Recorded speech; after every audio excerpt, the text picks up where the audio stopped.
Hello everyone, welcome to Raj study the Hindu and Dainik Bhaskar daily current affair में आपका स्वागत है। बट आज का जो लेक्चर है तो इस लेक्चर का जो जारी किया गया है, इस बजट में क्या होता है कि गवर्नमेंट के अकॉर्डिंग देखा जाए तो गवर्नमेंट के द्वारा क्या होता है, जिस प्रकार से सेंटर गवर्नमेंट के द्वारा बजट बनाया जाता है, उसी प्रकार से स्टेट गवर्नमेंट को भी पावर दिया गया है कि बजट। हालांकि देखा जाए तो आर्टिकल नंबर 200 जो 12 है, 212, तो इसमें देखा जाए कहीं भी बजट वर्ड का डिक्लेरेशन नहीं किया गया, बट मतलब एनुअल फाइनेंशियर वार्षिक वित्तीय विवरण दिया गया। उसी प्रकार से आर्टिकल नंबर 202 में स्टेट गवर्नमेंट के लिए दिए गए। देखिए, इसके पहले जैसे आता है इकोनॉमिक सर्वे, तो इकोनॉमिक सर्वे क्या होता है कि पास्ट एक ईयर्स का जितनी गवर्नमेंट के द्वारा उपलब्धि होती हैं उसका डाटा दिया जाता है।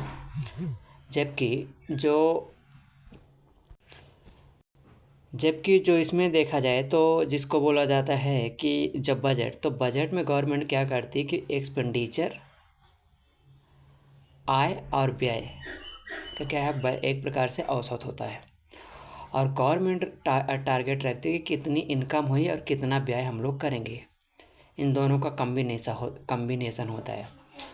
हालांकि पहली बार जब इंडिया में देखा जाए तो जो बजट टर्मोलॉजी आई थी, तो बजट के बारे में देखा जाए तो 1861 के दौरान क्या होता कि 1861 में पहली बार जो ब्रिटिश थे लॉर्ड विलियम विल्सन के द्वारा एक चमड़ा के थैले में क्या किया गया था, बजट पेश किया गया था। तब से इंडिया में बजट का कंसेप्ट चला।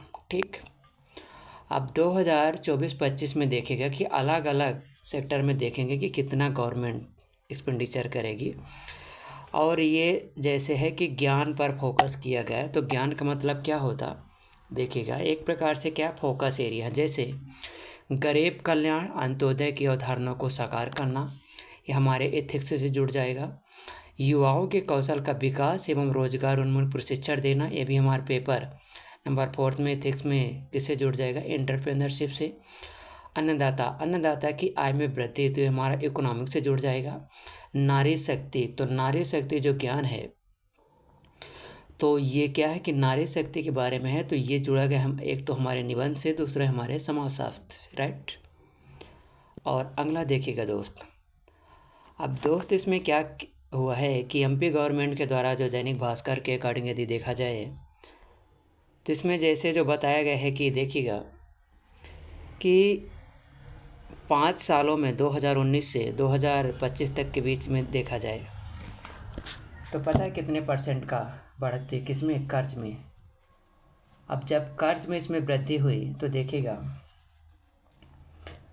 कि आरबीआई की रिपोर्ट के अकॉर्डिंग देखा जाए तो सन 2019 के मुकाबले 2024 में देखा जाए 2024-5 के बीच में, तो कर्ज में कितने परसेंट की वृद्धि, 114% की बढ़ोतरी ज़्यादा कर्ज के रूप में किया गया है। अब जब कर्ज के रूप में जब किया गया है तो इसके पीछे तो एक पहली बात ये है कि जो रेवड़ी बांटने वाली सियासी एक प्रकार से दंगे चालू कर देते, मतलब हंगामा चालू कर देते। एक बोले 10 रुपये, दूसरे बोले 20 रुपये, तीसरे बोले 40 रुपये। तो रेवड़ी वाली जो सियासत है तो सियासत ही गर्मा जाती है। जबकि इसमें देखा जाए तो रेवड़ी के साथ बांटने के बाद जैसे इसमें रहता कि जैसे एमएसपी वाला भी एक प्रकार से मुद्दा है, वो भी इसमें शामिल हो जाता। और एमएसपी से के अलावा इसमें सेकंड नंबर पे आएगा जिसको बोला जाता है करप्शन। अब इसका बोझ कहाँ पड़ेगा, 114% जो कर्ज का बढ़ोतरी की गई है, तो इसका इफेक्ट जो सेकंड ऑर्डर इफेक्ट पड़ेगा तो वो पड़ेगा विकास योजनाओं पर, राइट। तो वर्तमान में जो देखा जाए तो जो कर्ज है 31 मार्च की स्थिति में, तो पता है 46,000 करोड़ रुपए का कर्ज है, 46,000 करोड़ रुपए का कर्ज है। और अगला देखिएगा, अब इसमें देखिए कि मोहन यादव जी जैसे जब रहते पीपुल समाचार एमपीपीएससी स्पेस के बारे में, बजट आकार के मामले में मध्य प्रदेश भारत में कौन से नंबर पर, तीसरे स्थान पर है। सिर्फ उत्तर प्रदेश महाराष्ट्र ही हमसे आगे हैं। वो ठीक है। अभी तो ये बजट का आकार बताया गया है, बाकी बजट का खर्च नहीं बताया गया, ठीक है। बजट में जो प्रमुख क्षेत्रों के लिए जो अलग अलग बताया गया है तो देखिएगा, तो इसको तो अभी मैं अलग से पीडीएफ जो जनसंपर्क विभाग की साइट से देखेंगे कि 4.2 लाख करोड़ का बजट पिछले साल से 15 गुना ज़्यादा है, नया टैक्स नहीं, ठीक है। ये ज्ञान के बारे में वही बताया गया है। और इसमें ये बताया गया कि कहाँ कहाँ गवर्नमेंट के द्वारा बजट में प्रमुख क्षेत्रों के लिए प्रावधान। तो इंफ्रास्ट्रक्चर के लिए देखा जाए तो कितने परसेंट है, 22%। स्कूल शिक्षा पर देखा जाए तो 9%, और जबकि कल्याण पर देखा जाए तो 6%, स्वास्थ्य पर देखा जाए तो 9%, और ये शहरी विकास पर 12%, फॉरेस्ट पर 14%, ऊर्जा पर 4%, माइनस है, देख लेना आप लोग। और ये है कि कहाँ से रुपए आता और कहाँ रुपए जाता है, ये दोनों का कॉम्बिनेशन है, ठीक है। यूपीएससी के द्वारा भी जो 25 में हुआ तो उसमें यही तो पूछा था कितने परसेंट एजुकेशन पर हुआ था। इंफ्रास्ट्रक्चर पर जो पहले आता तो कहाँ से आता, 19% जो आता तो स्टेट गवर्नमेंट के टैक्स के से आता, और 30% ये कहाँ से आता, बचत से आता, और 6% उपकर से आता। अभी मैं अगला दिखा रहा हूँ, दिखाई नहीं दे रहा क्योंकि इसके बाद अभी इसमें जीएसटी से, और इसके बाद ये है कि मतलब ग्रांट से कितना आया, ठीक। अब 1 रुपये जाता कहाँ है, तो इंफ्रास्ट्रक्चर पर 17%, एग्रीकल्चर पर 9%, 12% स्वास्थ्य पर, शिक्षा पर 11%, तकनीकी शिक्षा क्षेत्र पर 6%। ये हमारे शिक्षा के यही वाला तो पूछा था 11 से 12%, राइट। तो इसको हमें क्या करना है, याद करके रखना है। अब ये है कि जो बताया गया कि 10 नए कार्य और 10 नई योजनाएं, तो ये क्या होती थी इसमें देखिएगा।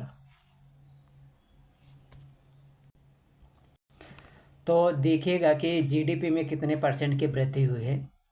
तो वित्त वर्ष 2012 से जो राज्य के सकल घरेलू जो स्टेट जीडीपी की वृद्धि दर देखा जाए तो भारत के सकल घरेलू उत्पाद की वृद्धि दर से अधिक है, और राज्य सबसे तेज़ी से बढ़ते राज्यों में से एक है। हालांकि मुझे इतना ज़्यादा प्रैक्टिकल नहीं लगता है, क्योंकि गवर्नमेंट के द्वारा जो डाटा रहते हैं ना, और CAGR के बारे में देखा जाए नॉमिनल वाला, और भारत और मध्य प्रदेश, तो जीडीपी का आकार कितना, 12.97%। और जो बजट का देखेगा, जो जीडीपी का जो आकार है, तो 2012 में इतना था, और अब कहाँ पहुँच गया है, 13.63 लाख करोड़ 2024 तक। ये हमारे काम का है कि 10.68% मतलब सम संख्या में, और ये भी सम है लेकिन सेकंड नंबर का है ऑड है। तो दोनों में से हमें केवल इतना रखना है कि जहाँ 2011-12 में आधार सोर्स में था 3.16 लाख करोड़, वहीं अब पहुँच गया है कितना, मतलब देखा जाए तो 10 लाख करोड़ की वृद्धि हुई है, ठीक है। तो मध्य प्रदेश के राज्य जीडीपी का आकार। और अगला देखिएगा, अगला है कि पीसीआई में देखा जाए पर कैपिटल इनकम के बारे में, तो राज्य की प्रति व्यक्ति आय की वृद्धि दर राष्ट्रीय औसत की तुलना में अधिक तेजी से बढ़ रही है। ये देखना कथन और निष्कर्ष के आधार पर डायरेक्ट क्वेश्चन हमें एमपीपीएससी 2026 में मिलेंगे। तो 2011-12 के बेस ईयर पर देखा जाए तो कितने परसेंट थे, जो जीडीपी था 63,000, राइट। लेकिन अब कहाँ पहुँच चुका है, अब पहुँच गया है 1,84,000, राइट, और 1,42,556। तो अभी इसमें डाटा दिखाएगा कि ये 2 प्रकार से होगा। एक तो करंट ईयर्स का ये होगा 1,42,000, ये पिछले साल का है, ये 25 का है।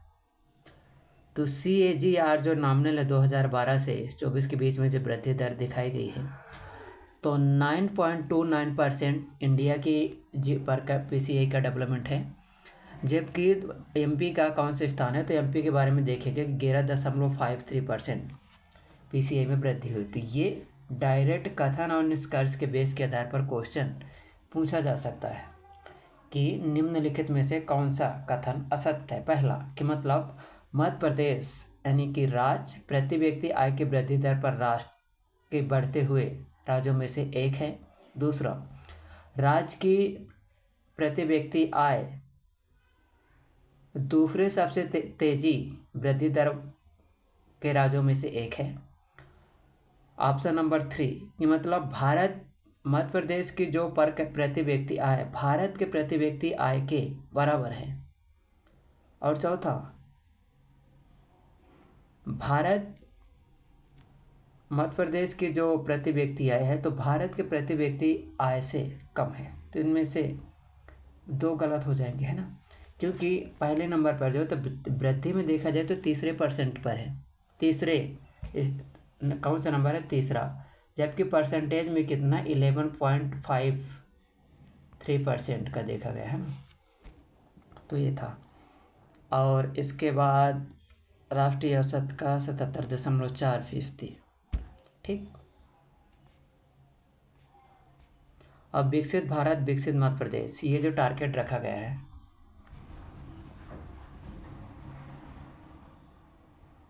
सकल घरेलू उत्पाद जो नॉमिनल वाला है 13.7 लाख करोड़, और जो 2047 तक का कितना टारगेट रखा गया है, तो 2047 में $2 बिलियन की अर्थव्यवस्था बनाने का लक्ष्य है। किसका? मध्य प्रदेश का। तो ये हमें याद करके रखना है, डायरेक्ट हमें एग्जाम हॉल में मिलेगा। और 2018 से 29 तक के बीच में जो टारगेट है तो 27.2 लाख करोड़, 47 तक 250 लाख करोड़। तो कितना ले जाना है? 13 दूनी 26, इसको डबल कर देना हमें तो आ जाएगा। हाँ, डबल ही है, 13 दूनी 26 27। ठीक है, तो 13.7 लाख करोड़ से 27.7 लाख करोड़, और 2047 तक का जो टारगेट है विकसित भारत का कंसेप्ट है, तो इसका टारगेट रखा है 250 लाख करोड़, 250 लाख करोड़ है। और जो बजट का फोकस एरिया है तो इसको देखिएगा, एक तो गरीब, युवा, अन्नदाता, किसान, और जिसको बोला जाता नारी शक्ति। ठीक है, तो समाज के महत्वपूर्ण सामाजिक समूह को सशक्त करने और अधिक समतापूर्ण समाज बनाने का मार्ग प्रशस्त करने हेतु 4 मिशन इसके बनाए गए हैं, 4 स्तंभ बनाए गए हैं। तो ये हमारे इथिक्स में काम आएगा, निबंध में भी काम आएगा कि एमपी गवर्नमेंट के द्वारा समाज के लिए कौन कौन से प्रोग्राम चलाए जा रहे हैं। हालांकि युवा शक्ति मिशन, कृषि समृद्ध किसान समृद्ध प्रदेश, नारी सशक्त प्रदेश, गरीब कल्याण मिशन। ठीक है, तो इसको याद करिएगा। बजट तैयार करने हेतु अपनाई गई प्रोसेस, शून्य आधारित बजट प्रणाली के तहत विभागों के साथ चर्चा की गई नवंबर से दिसंबर 2024। और नवंबर 24 से लेकर जनवरी फरवरी तक क्या हुआ कि बजट पर जनता के सुझाव मांगे गए mygovernment.doc ईमेल के माध्यम से। और जनवरी 2025 में जो सचिव और सचिव स्तर पर जितने भी विभाग रहे उनसे चर्चा हुई, और 23 जनवरी 2025 को बजट पर संवाद हुआ। लेकिन देखिएगा कि वर्तमान में जो बजट है ना, तो जो बजट सत्र चलता, तो इसमें क्या है कि वर्तमान जैसे जो सत्ता गवर्नमेंट रहती ना, तो इतना चर्चा का मूल आधार नहीं बना पाते उसको। खैर ये अलग मुद्दा है, लेकिन क्या है एक प्रकार से अब जब विपक्ष के द्वारा जब विधानसभा का सत्र चलता, तो विधानसभा सत्र के दौरान देखा जाए तो सांसद जो पार्लियामेंट में बहस चलता, तो उसका तो सुनाई देता है कि हाँ केंद्र सरकार का बजट चल रहा है वर्तमान में, बजट सत्र।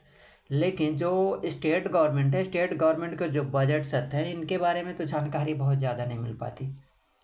जैसे एमएसपी के बारे में देखा जाए तो जो एमएसपी रहता, तो राइटर का मानना है कि एमएसपी को कंट्रोल करना चाहिए और भारत को एक प्रकार से मुक्त बाजार होना चाहिए, ताकि जो उपभोक्ता हैं, तो उपभोक्ता को देखा जाए तो मुक्त बाजार जब बनेगा तो जो अभी ग्राहक किसान दोनों के बीच में डायरेक्ट रिलेशन होगा, तो बीच में जो बिचौलिया है वो कंट्रोल हो जाएंगे।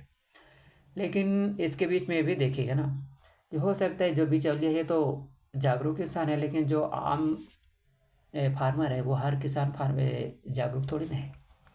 तो यहाँ भी मुद्दा। और दूसरा ये है कि 50 से 54 जो फीसदी मतलब किसान है, तो क्या है, छोटे किसान हैं, छोटे और सीमांत मार्जिनल किसान।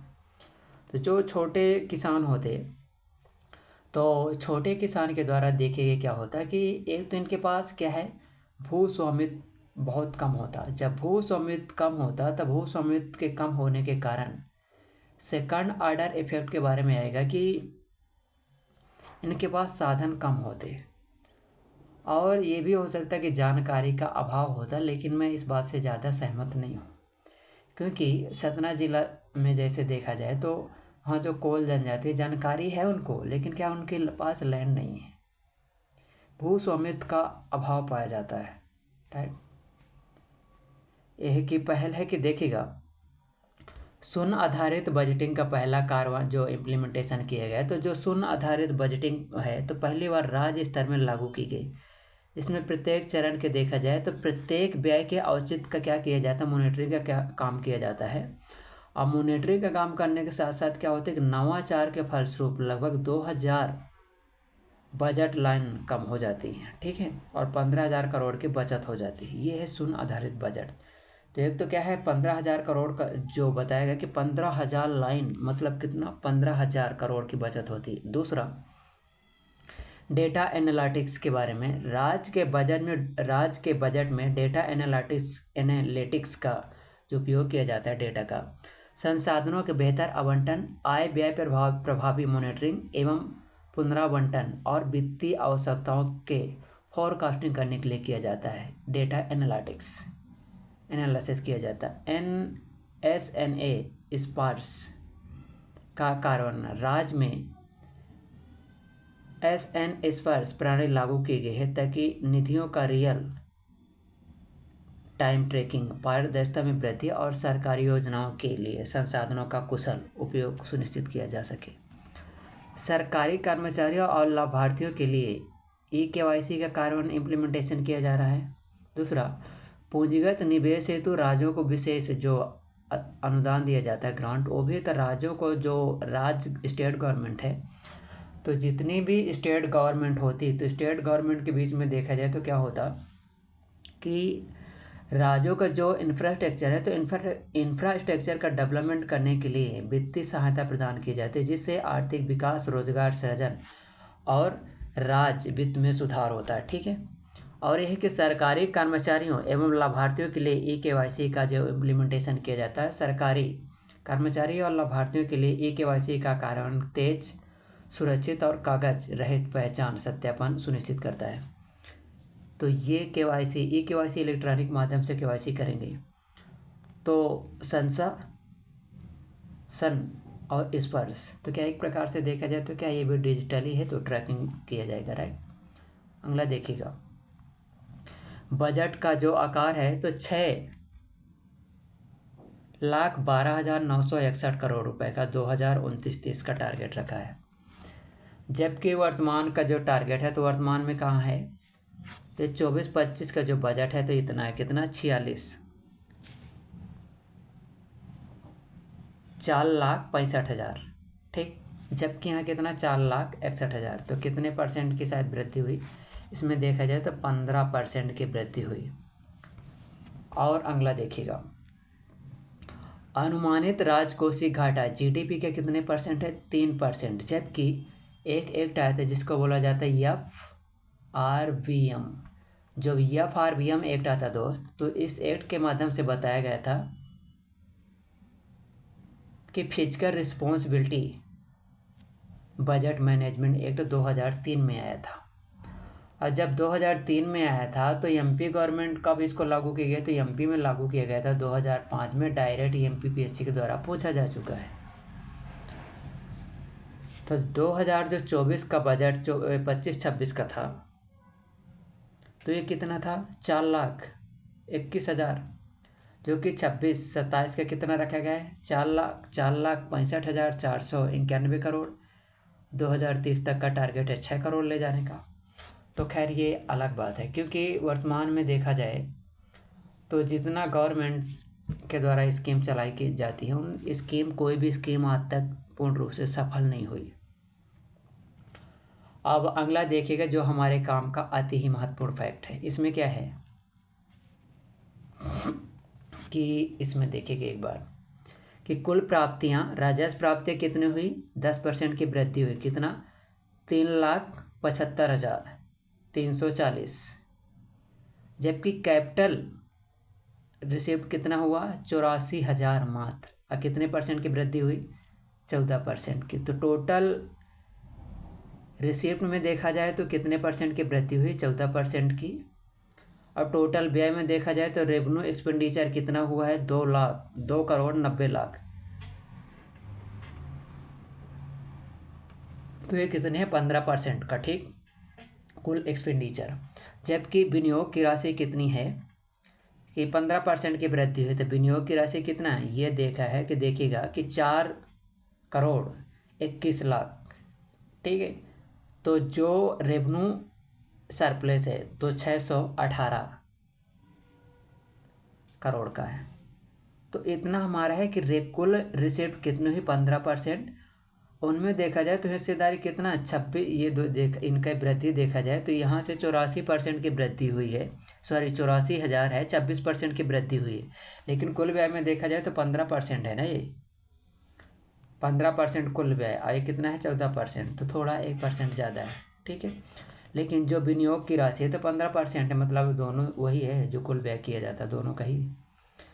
तो इसको आप लोग याद रखिएगा। लेकिन जो रेवेन्यू सरप्लस है तो पहले ये देखिएगा 24-25 में 17 था, जबकि अब कितना है, 18, राइट। तो क्योंकि केवल यहाँ देखिए रेवेन्यू सरप्लस के बारे में 3,75,000, ठीक है। और इसके बाद अगला आर्टिकल है राजकोषीय रोड मैप, ठीक। तो ये है कि 15वें वित्त आयोग के रिकमेंडेशन के आधार पर देखा जाए तो वार्षिक ऋण की सीमा 3% 2026-27 तक कितना है, 3%। अतिरिक्त सीमा ऊर्जा क्षेत्र सुधार के उपरांत 0.5% उपयोगिता सीमा।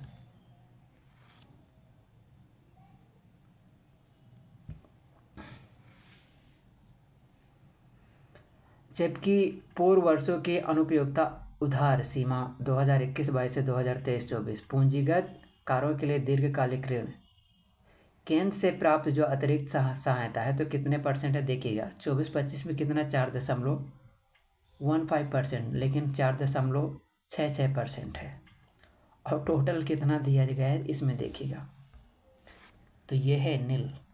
तो कितने की वृद्धि हुई है, तो देखा जाए तो जो वृद्धि हुई ना तो 25 से 26 का जो टारगेट है तो इतना। अब देखिए कितना होता है, ठीक है। फिजिकल रोड मैप, हालांकि ये गवर्नमेंट के द्वारा अलग अलग, physical health of Madhya Pradesh, तो फिजिकल हेल्थ के बारे में देखिएगा कि जो फिजिकल हेल्थ के बारे में बताया गया कि 2024-25 से 26 में तो पहले कितना 28, अब कितना 29, कि 26, 24, 22, 27, तो क्या यहाँ से घटा।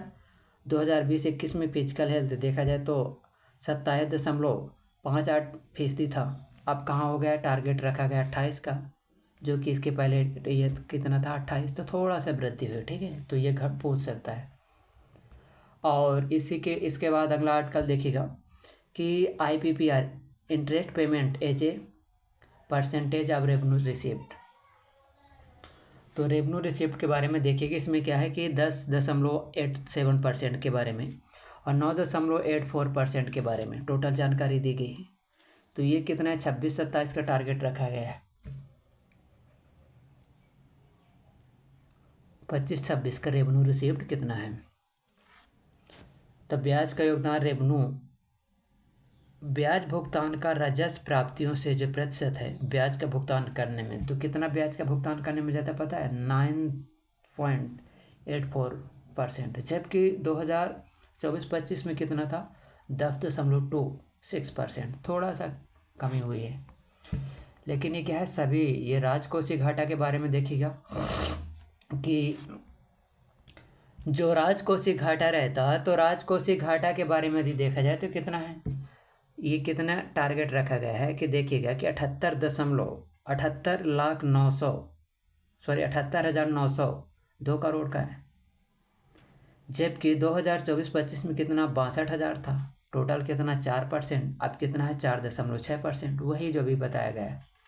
तो मतलब देखेंगे कि राजकोषीय घाटा बढ़ने की कगार पर है अभी भी। अब जब राजकोषीय घाटा जैसे जब बढ़ता तो फिजिकल डेफिसिट पता क्या होता? Physical deficit total expenditure minus total receive, लेकिन एक्सक्लूडिंग क्या रहेगा? Borrowing, right. और इसके बाद जो रहता है कि total monetary value of all goods and service product with in the state in the specific time period. अगला देखेगा ये जिसको बोला था GSDP।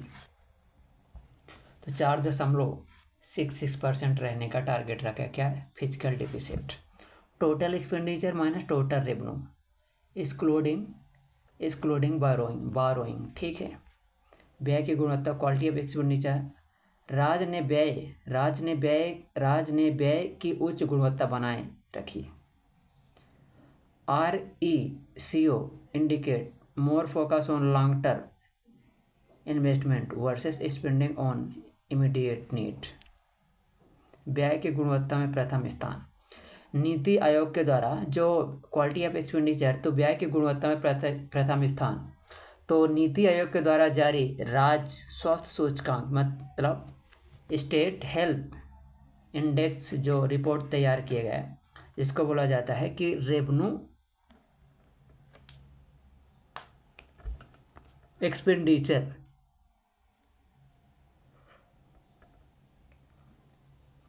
ऑल स्टेट के एवरेज देखा जाए और मध्य प्रदेश का, तो टोटल एवरेज कितना है 6 और MP का कितना है 4.5। ठीक, ये RBI के द्वारा राज्य वित्त the study of budget 2024-5 RBI का जैसे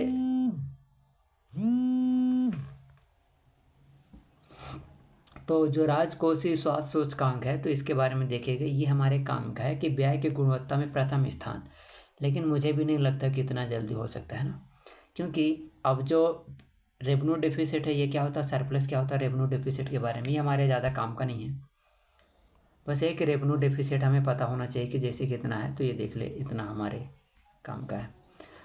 प्राप्ति रिसिप्ट और एक्सपेंडिचर के बारे में, तो कुल रिसिप्ट कितना हुआ देखिए कि 14% की वृद्धि 24-25 में कितना था 3,30,913 करोड़, जबकि 2024 और 5-6 में कितना है 3,75,344 करोड़। ठीक, संसाधन सोर्स ऑफ रिसिप्ट कुल प्राप्तियाँ राज कर्जा के करा देना मेरे नाम से ये। अब जो राज कर जैसे जब रहता है केंद्रीय करों में हिस्सा, तो देखिए कुल प्राप्ति स्टेट कर में कितना है 7%। टोटल कुल प्राप्तियों कितने परसेंट की वृद्धि हुई 14%, क्यों तो अभी हम लोग देख लिए।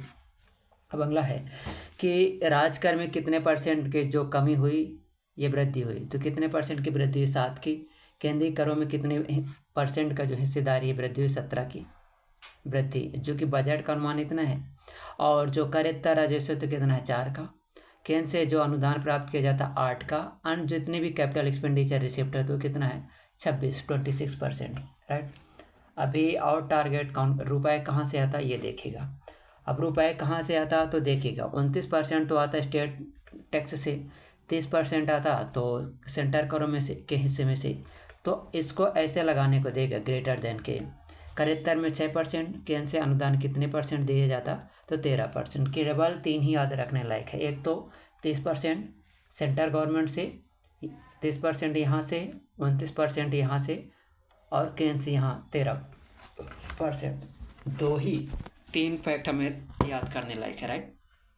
और अगला देखिएगा कि जो ये बताया गया है ये भी हमारे काम का नहीं, केवल परसेंटेज हमारे काम का है। अब ये है कि कर राजस्व में कितने परसेंट का योगदान है ये देखिएगा। तो कर राजस्व में, तो यदि कर राजस्व में जो परसेंटेज देखिए तो ये कितना है, इसको आगे देखिएगा कि राज्य उत्पादन शुल्क अकबारी में देखा जाए आबकारी में तो 16%, वैट में कितना है 21%, GST में FGST में देखा जाए तो 39%। और आगे थोड़ा सा ये देखिए अन्य प्राप्ति में 2%, तो वैट कितना है, जो वैट होता है वैल्यू एडेड टैक्स, वैट में देखा जाए तो वैट कितना है, तो वैट के बारे में याद रखिएगा कि 21%। जैसे जो चंदा दिया जाता है कितने रुपए दिया जाता है, ये दिया जाता है 20 रुपये। जो राज्य उत्पादन शुल्क के बारे में, आबकारी के बारे में 16% है, जबकि स्टाम्प तथा पंजीकरण शुल्क 13%, और वाहन टैक्स कितना 5%, विद्युत कर एवं शुल्क 4%, और जो अन्य प्राप्तियाँ हैं तो 2%। केवल हमारे काम का ये 3 ही है। फिर भी FGST बारे में 39, और जो बेट वाला होता तो बेट जैसे रहता तो 21, राइट।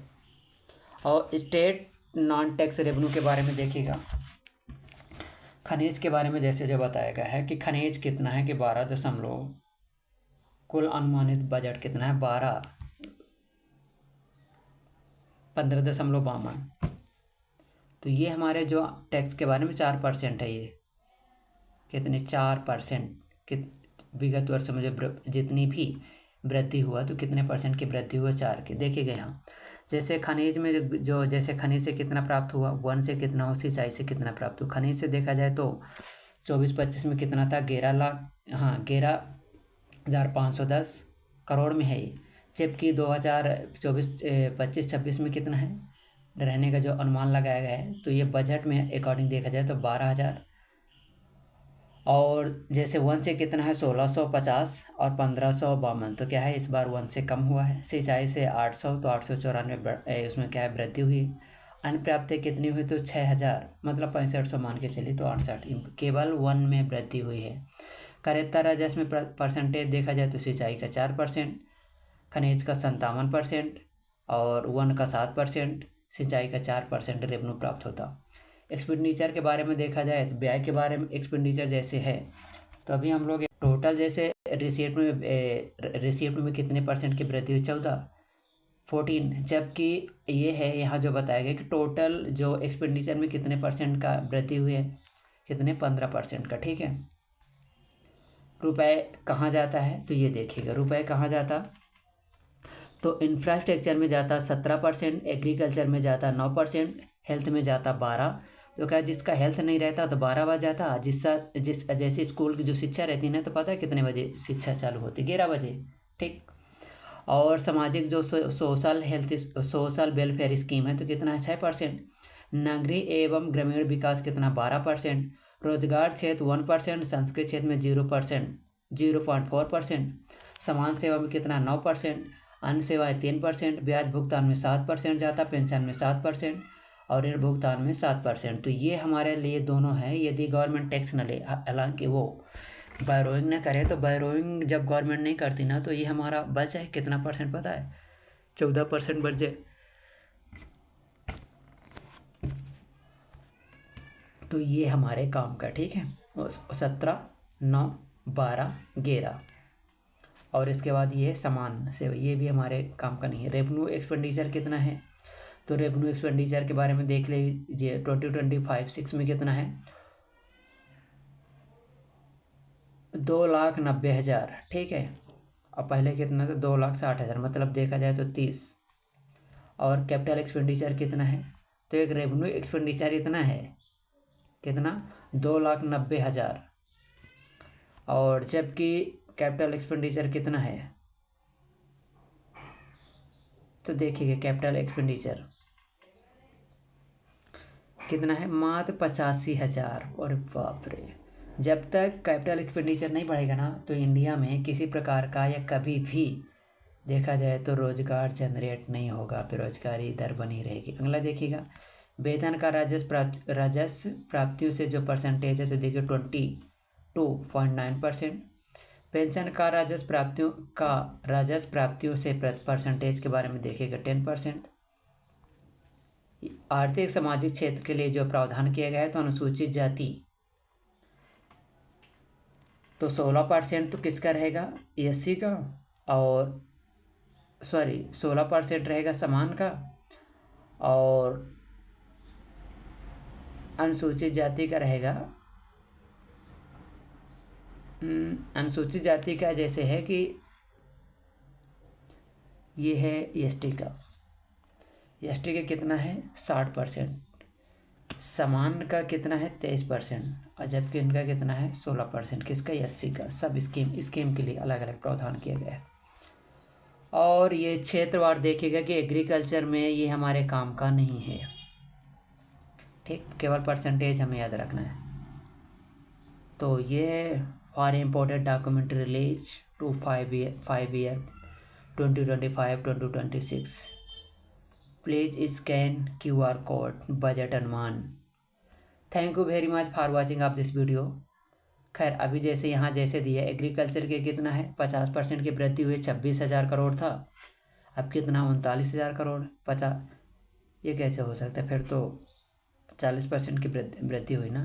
जैसे किसान कल्याण तथा कृषि विकास विभाग, अच्छा सहकारिता विभाग, ये अलग अलग डिपार्टमेंट है। ये सामाजिक से जैसे स्वास्थ्य होगा, महिला बाल विकास होगा, तो कितने परसेंट की वृद्धि 5% की मात्र वृद्धि दिखा दिए वर्तमान में सरकार गवर्नमेंट के द्वारा। सामाजिक क्षेत्र में शिक्षा में देखा जाए तो 9%, शिक्षा में जो कि भी 11% था। विज्ञान प्रौद्योगिकी में अलग अलग है। सामाजिक क्षेत्र SC ST OBC के लिए 12% की वृद्धि हुई। अधोसंरचना में देखा जाए तो 32% निर्माण विभाग के द्वारा। नगरीय एवं ग्रामीण विकास का कितना है 14% की वृद्धि हुई। संस्कृति संवर्धन के बारे में देखिएगा तो 9% की वृद्धि हुई। रोजगार में 15% की वृद्धि हुई। तो ये हमारे कहाँ काम में आ जाएगा, ये हमारे एक तो इंटरव्यू में काम आएगा और दूसरा हमारे काम और किस स्थान पर आ सकता है, ये काम आ सकता है दोस्तों वहाँ पास एथिक्स का जो पेपर है एंटरप्रेन्योरशिप उद्यमता में। समान सेवाओं में 8% की वृद्धि, अन्य सेवाएं जैसे है, तो ये हमारे ज़्यादा काम का नहीं है। तो thank you very much for watching of this video. तो क्या है अलग अलग बजट के माध्यम से देखिएगा कि बजट जितना बेहतर रूप से हम समझेंगे उतने ज़्यादा चांस होंगे कि हम अधिक